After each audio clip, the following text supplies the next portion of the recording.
Praise the Lord. இயேசு கிறிஸ்துவின் நாமத்தினாலே அவருக்கு ஸ்தோத்திரங்கள். அனைவருடைய வாழ்க்கையில் இன்றைக்கு எங்கு பார்த்தாலும் கண்ணீர், வேதனை, துக்கம், பாடுகள். என்னதான் சம்பாதித்தாலும் வீட்டில் நிற்கவே மாட்டேங்குது. எவ்வளோ கஷ்டப்பட்டாலும் வீட்டில் ஏதோ ஒரு சோகம், ஏதோ ஒரு தேவையில்லாத காரியம் வீட்டில் நடந்து கொண்டே இருக்கிறதே. இது என்னவாக இருக்கும் என்று பல குழப்பங்களை நம்ம வாழ்வது உண்டு. சில வேளைகளிலே நம்ம உட்கார்ந்து தேவ சமூகத்தில் உட்கார்ந்து யோசிக்க வேண்டும். சில வேளைகளில் சில குடும்பங்களில் நடக்கிற காரியங்கள் முற்பிதாக்களின் சாப கட்டுகளாக கூட இருக்கலாம். அதை அறியாமல் நாம தான் ஒரு தவறும் செய்யவில்லையே, நம்ம கர்த்தருக்கு பிரியமாக தானே வாழ்கிறோம் என்று நம்ம நினைத்து கொண்டிருப்போம். முற்பிதாக்களின் சாப கட்டுகள் கூட நம்ம குடும்பத்தில் எக்கச்சக்கமாய் வருவது உண்டு. அது மாத்திரமல்ல, சில எழும்பி நமக்கு விரோதமாய் நம்ம ஏதாவது ஒரு தவறு செய்திருப்போம், நம்மையே அறியாமல் அவர்கள் போடுகிற காரியங்கள் கூட நம்முடைய வாழ்க்கையில் வரும்.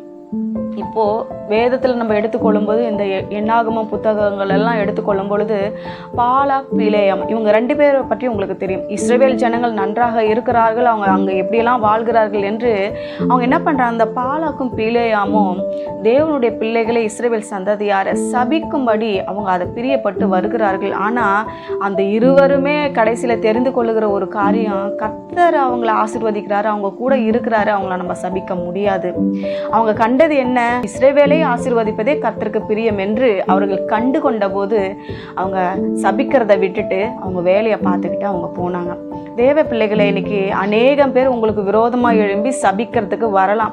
உங்களுக்கு விரோதமாக அநேக காரியங்களை கொண்டு வரலாம். நீங்கள் தேவ சமூகத்தில் உட்காந்து முதலாவது நீங்கள் என்ன பண்ணணும், ஜெபிக்கணும். தேவ சமூகத்தில் வந்து ஜெபிக்கணும். நீங்கள் ஜெபிக்கிற ஜெபத்துக்கு கர்த்தர் செவி கொடுக்கிறார் என்று விசுவாசிக்க வேண்டும்.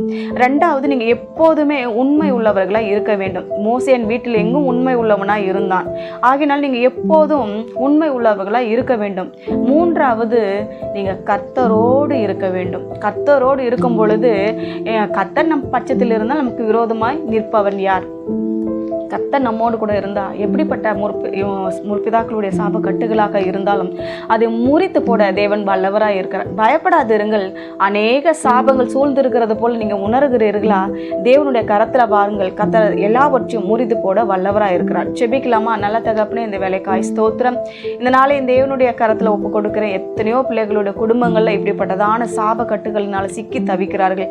அவர்களை விடுவியும், அந்த சாபத்திலிருந்து விடுதலையாக்கும், அவர்களை ஆசீர்வதியும். இயேசு நாமத்தில் பிதாவே, ஆமென்.